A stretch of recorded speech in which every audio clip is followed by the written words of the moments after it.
Student accounting কিভাবে add করব? Payment টাইপে যাব, পেমেন্ট টাইপে অ্যাড টাইপে যাব। এখানে আমরা ইচ্ছে মতো দিয়ে দেবো যেভাবে আমরা পেমেন্ট পেয়েছি।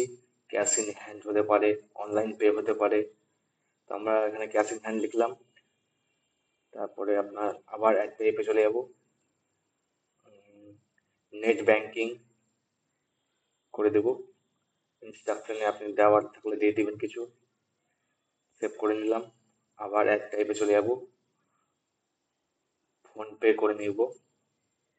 অনেকজন ফোন পেও করে, নেট ব্যাংকিংও করে, ক্যাশেও পেমেন্ট করে, সেজন্য আমরা তিনটা অপশন চুজ করে রাখলাম আপাতত। এরপর চলবে অফলাইন পেমেন্টে। অফলাইন পেমেন্টে দেখতে পাবো এখানে দুজন অফলাইন পেমেন্ট এখন পর্যন্ত করে রেখেছে, সাজিনা খাতুন জিয়া সরকার। এইভাবে আপনারা এখান থেকে চেক করে নিতে পারেন কোনটা পেন্ডিং আছে, কোনটা অ্যাপ্রুভ হয়েছে, কোনটা সাসপেন্ড করা আছে। এভাবে এখান থেকে চেক করতে পারেন। এখান থেকে আপনারা দেখে নিতে পারেন কিভাবে পেমেন্ট করা হয়েছিল। এখান থেকে আপনারা অ্যাপ্রুভ করে নিতে পারেন।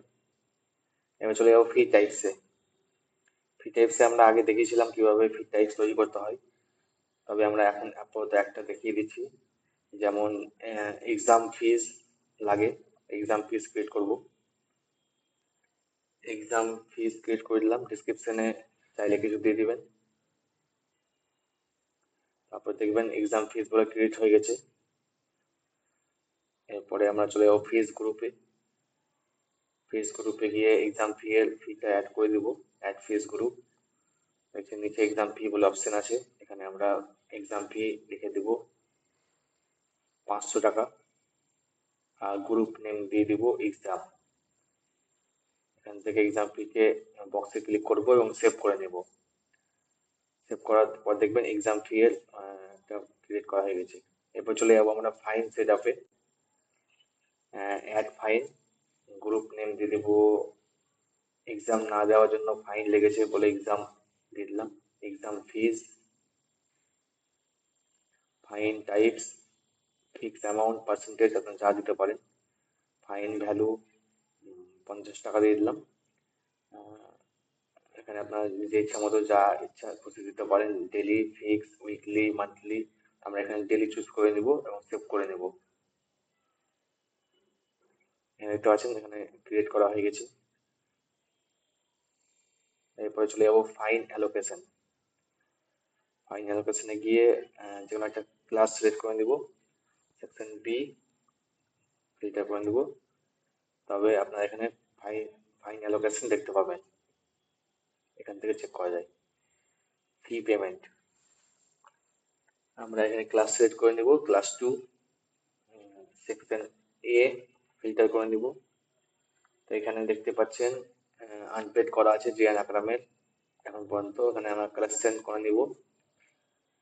দেখছেন প্রত্যেকটা মাসেরই আনপেড করা আছে, অ্যাডমিশন ফিও আনপেড করা আছে। তো আপনারা হয়তো জানুয়ারি মাসে পেড করতে হলে জানুয়ারি মাসের বক্সে ক্লিক করবেন। তারপরে সিলেক্ট ফি কালেকশন, এখান থেকে আপনারা ডিসকাউন্ট করে দিতে পারেন, কিভাবে পেমেন্ট হয়েছে সেটাও বলতে পারেন, ক্যাশ, অনলাইন। এখান থেকে ফি পেমেন্ট করলে এখান থেকে জানুয়ারি মাসেরটা পেড হয়ে যাবে। এভাবে প্রত্যেকটা আপনারা পেড করতে পারেন। এখান থেকে প্রিন্টের অপশন আছে, এখান থেকে প্রিন্টও করতে পারেন। চলে যাবো ডিউ ফি ইনভয়েসে। আমরা সিলেক্ট করে নিব ক্লাস 2 সেকশন এ, জানুয়ারি মাস সিলেক্ট করে নেব, ফেব্রুয়ারি মাস সিলেক্ট করে নিলাম। এখান থেকে দেখতে পাবো ফেব্রুয়ারি মাসে যে অ্যাকাউন্টে 3,000 টাকা বাকি আছে। এখান থেকে কালেক্ট করে নিব আমরা। কালেক্টে গিয়ে সি ফি কালেকশন চলে যাবো। এখানে দেখছেন কালেক্ট করা মাত্রই এখানে শূন্য হয়ে গেছে।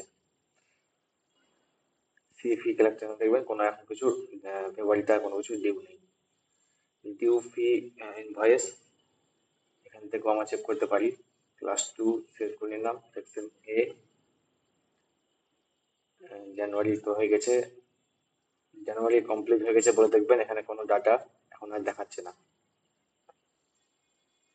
আমরা অলরেডি পেড করে দিয়েছি বলে। এখানে ফিজ রিমাইন্ডার বলে অপশন আছে, আপনার ফিজ রিমাইন্ডারে গিয়ে রিমাইন্ড করে দিতে পারেন আগে বা পরে। আমরা বিফোর করে দিলাম, বিফোর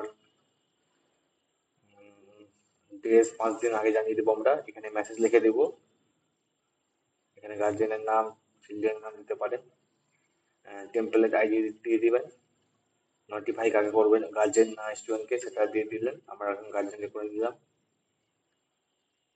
তো এইভাবে ফিস রিমাইন্ডার করা যায়। এইভাবে আমরা আজকে স্টুডেন্ট অ্যাকাউন্টিং এর ব্যাপারে শিখলাম।